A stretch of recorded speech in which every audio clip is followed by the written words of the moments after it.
Hi, my name is Tymoni, and I'm Generation Progress's Digital Media Associate. Now, last week, I spoke about abortion rights and access, but this week, we're going to dive in on an issue that impacts family planning. According to the National Women's Health Network, American women experience high rates of maternal death and disability, and they also have a higher risk of dying during pregnancy or childbirth than 49 other countries. Now, these stats can be scary for anyone who's looking to expand or start their family, but it's why I'm here today with Jennifer Jacoby. She's the Vice President of Government Affairs at In Our Own Voice. So, Jennifer, let's start by talking about why this is happening. America is experiencing a maternal health crisis and has been for decades, and the rates are on the rise compared to other countries, including underdeveloped countries and other peer nations. And the crisis is falling disproportionately on Black women and birthing people and Indigenous women and birthing people. It is a multifaceted problem, so it requires a lot of different solutions, but structural racism and bias and discrimination in care is really at the root cause of this issue.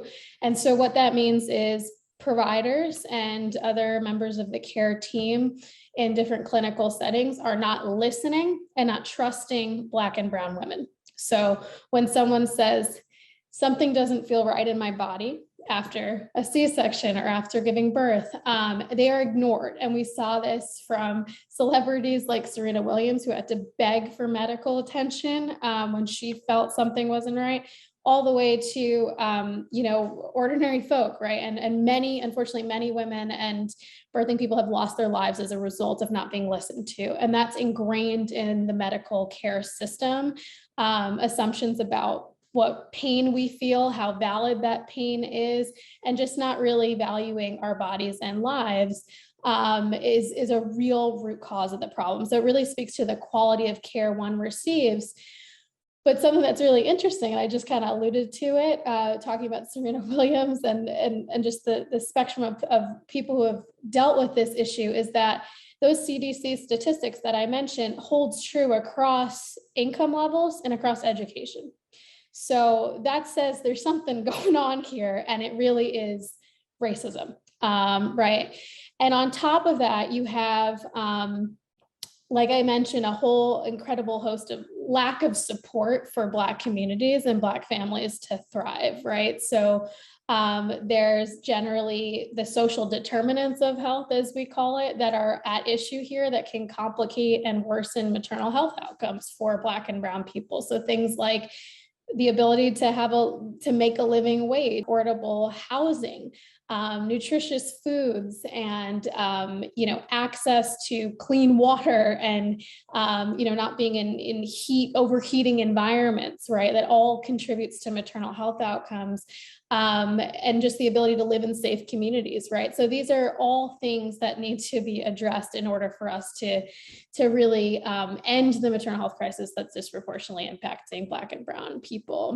How are midwives significant to the reproductive justice movement? Like, we know that the midwifery model of care is the gold standard across internationally. It is safe. It is really, really the gold standard, but a lot of communities don't have access to it, right? Because of just, there's not an investment in the practice. There's not, there's issues with reimbursements and what type of insurance one would have. And so I think that we're seeing it at a time in the pandemic where it becomes that much more important, and folks should be able to birth with whomever they want to, wherever they want to. It is part of their bodily autonomy to decide if you want a hospital birth and you want it with, a midwife, you want your doula there as your support person, that should be an option to you. Similarly, if you want to birth at home with just a midwife, you should, right? So, but there are structural and financial barriers to that care. And it's something that is one part of the solution, is investing in those community-based healthcare workers, because their solutions work, right? We have the answers in our community.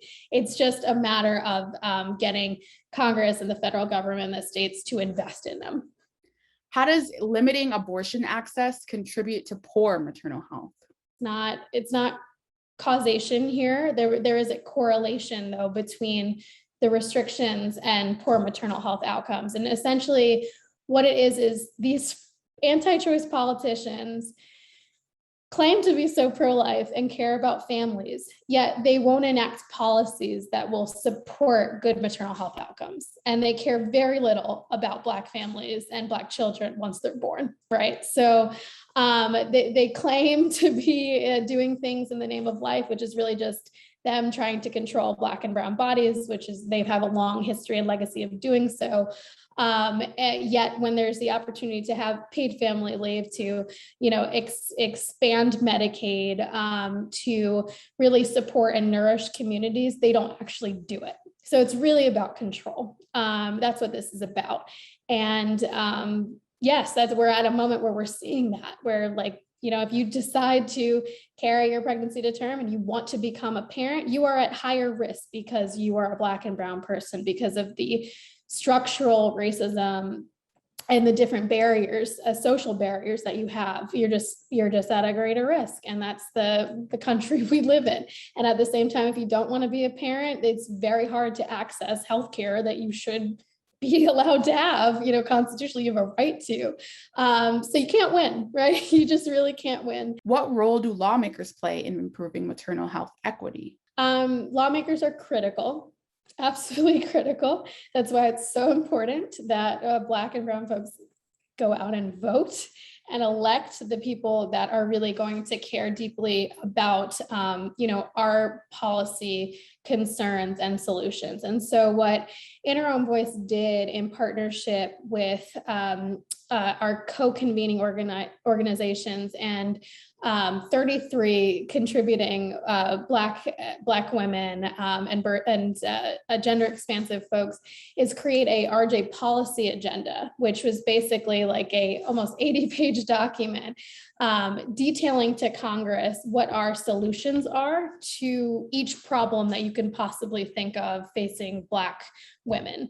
And so in that document, one of the solutions is one of the issues is actually maternal health. And we have clear solutions that are actually making its way through the House and Senate as we speak in the reconciliation package. And so what those are is the Momnibus, which is a package of 12 bills that was meant to be really comprehensive in addressing all of the unique dimensions of the Black maternal health crisis. And it was led by Representative Lauren Underwood and Alma Adams in the House and other leaders from the Black Maternal Health Caucus. And in the Senate, Senator Cory Booker. And Vice President Kamala Harris led on it during her time in the Senate. And so it's a really instrumental package of bills. And what we've seen is in this reconciliation package that is working its way through the chambers, known as the Build Back Better Act, it has included the maternal health investments that are eligible to be included in that package. So the majority of the Momnibus is basically included in this Build Back Better Act, all of the investments. In addition, that postpartum Medicaid extension piece that I mentioned to you earlier, that's so critical for moms in the postpartum period on Medicaid, that's also included. And so these things are life-saving measures. They absolutely need to be passed right now. Right now, we're at a pivotal moment, and I'm cautiously optimistic that we will see these investments signed into law soon. Jennifer, thanks for taking the time to speak with me today. And if any of you want to learn more or take action on the issues we talked about, just visit genprogress.org.